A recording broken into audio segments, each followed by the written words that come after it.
This is Judges 14. In the last two verses, Samson grew, Yahweh blessed him, and the Spirit of the Lord began to move him. What will become of that motion? Verse 1. Samson went down to Timnah and saw a woman in Timnah of the daughters of the Philistines. He came up and told his father and his mother and said, I have seen a woman in Timnah of the daughters of the Philistines. Now therefore get her for me as my wife. Comment, Samson went down to Timnah and back up, meaning down from his home in the foothills of Dan to the flatlands of the Philistines and back up to home again. He saw a woman there. Yahweh forbids marriages to foreigners. Quote, you shall not make marriages with them. You shall not give your daughter to his son, nor shall you take his daughter for your son, for he will turn away your son from following me, that they may serve other gods. Deuteronomy 7, verses 3 and 4. Verse 3, then his father and his mother said to him, isn't there a woman among your brother's daughters, or among all my people, that you go to take a wife of the uncircumcised Philistines? Samson said to his father, get her for me, for she pleases me well.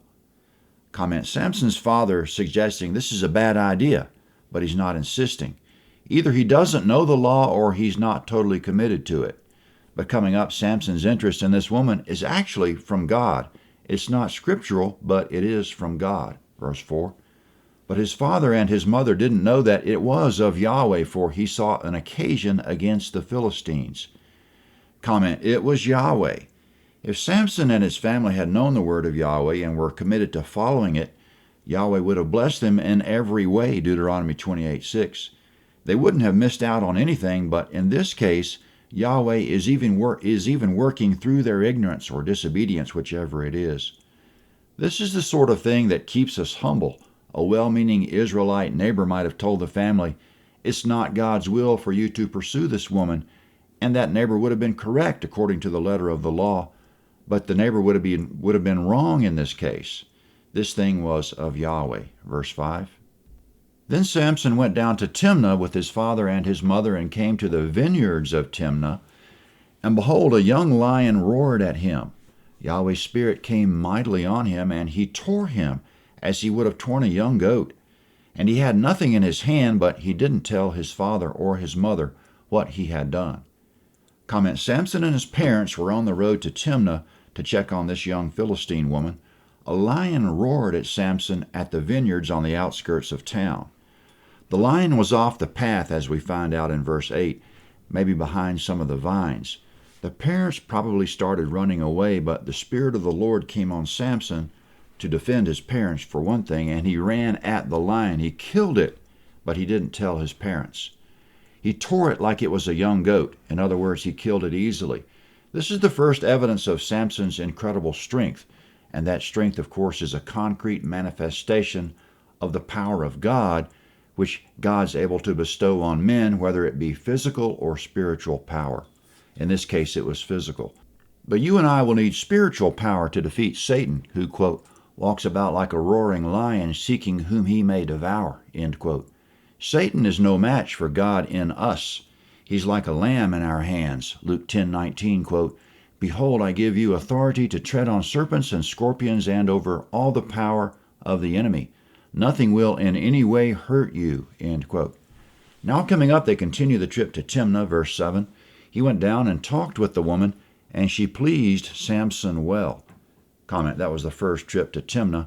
Samson and his parents obtained permission from the parents to meet the young lady. It seems that's the way it was done in polite society, and Samson still likes her. Of course, this would be an idolatrous Philistine family, like the ones of which Yahweh warned Israel. But they consider themselves to be sophisticated, as we see coming up, because they're going to observe all the niceties of a proper society wedding. Coming now, Samson and his parents go down again, verse 8. After a while he returned to take her, and he went over to see the carcass of the lion, and behold, there was a swarm of bees in the body of the lion and honey. He took it into his hands and went on, eating as he went. He came to his father and mother and gave to them, and they ate, but he didn't tell them that he had taken the honey out of the lion's body. Comment, it says he returned to take her. In other words, this trip is for the actual wedding. They were walking along the road when they got to the place of the lion, and it says Samson went over to see it. meaning off the road and not visible to his parents. And again, Samson said nothing about it. His parents might have assumed he was relieving himself behind the vines. He came away from there and back on the road with his hands full of honey he and his parents ate. It's a sweet thing to kill a roaring lion. Verse 10. His father went down to the woman, and Samson made a feast there, for the young men used to do so. Comment, this is a 7-day feast, as we'll see, apparently financed by the groom because it says Samson made a feast there. But it was held at the home of the bride. All this was apparently customary because it says, so the young men used to do. Verse 11. When they saw him, they brought 30 companions to be with him. Comment, the girl's family has brought in 30 so-called companions for Samson, but neither Samson nor these young Philistine men feel very companionable, as we'll see. They've been brought together only by custom and not by any desire to befriend each other. This is costing Samson a fortune, but coming up, he sees a way to recoup some of his investment. Verse 12, Samson said to them, let me tell you a riddle now. If you can tell me the answer within the 7 days of the feast and find it out, then I will give you 30 garments and 30 changes of clothing. But if you can't tell me the answer, then you shall give me 30 linen garments and 30 changes of clothing. They said to him, tell us your riddle that we may hear it. Comment, this is an expensive bet. Clothing is expensive today, but it was much more expensive in the day when everything was done by hand. Here's the riddle, verse 14. He said to them, out of the eater came out food, out of the strong came out sweetness. They couldn't in 3 days declare the riddle. Comment, it looks like Samson's going to win the bet. Therefore, coming up, Samson's so-called companions want to recruit his bride against him. Verse 15. On the 7th day they said to Samson's wife, entice your husband that he may declare to us the riddle, lest we burn you and your father's house with fire. Have you called us to impoverish us? Isn't that so?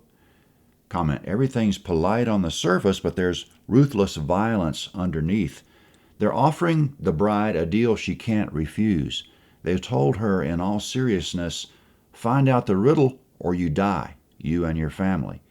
And notice the marriage seems to be a done deal because the text is calling Samson and the woman husband and wife. Verse 16, Samson's wife wept before him and said, you just hate me and don't love me. You've told a riddle to the children of my people and haven't told it to me. He said to her, behold, I haven't told my father or my mother, so why should I tell you? She wept before him the 7 days while their feast lasted, and on the 7th day he told her, because she pressed him severely, and she told the riddle to the children of her people. Comment, she cried for 7 days, and Samson gave away the riddle. Beware the tears. Tears don't make anyone right or wrong, wise or foolish, worthy or unworthy, but they can be powerful to manipulate. Verse 18. The men of the city said to him on the 7th day before the sun went down, what is sweeter than honey? What is stronger than a lion? He said to them, if you hadn't plowed with my heifer, you wouldn't have found out my riddle. Comment, Samson says, you used my wife against me. Verse 19. Yahweh's Spirit came mightily on him, and he went down to Ashkelon. Comment, Ashkelon is a Philistine city on the coast. Samson went there, still in verse 19, and struck 30 men of them, and took their plunder, and gave the changes of clothing to those who declared the riddle. His anger burned, and he went up to his father's house. Comment, it was a one-man war on the Philistines. That's the power of one man when Yahweh's Spirit comes mightily on him. Back in the day of Gideon, Yahweh said, you shall strike the Midianites as one man, Judges 6:16. In other words, even Gideon's 300 men were more than he needed. He could have done it alone. Now that Samson has made a name for himself, the Philistines can't oppress Israel with impunity anymore. They have Samson to deal with. Verse 20. But Samson's wife was given to his companion who had been his friend. Comment, obviously Samson didn't tell his in-laws, excuse me while I go to Ashkelon, kill some Philistines, and get some clothing. He went without telling anyone why.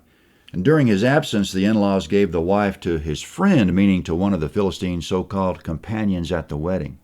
How will Samson feel about that? Judges 15 is next at landofhavilah.net. Judges 15.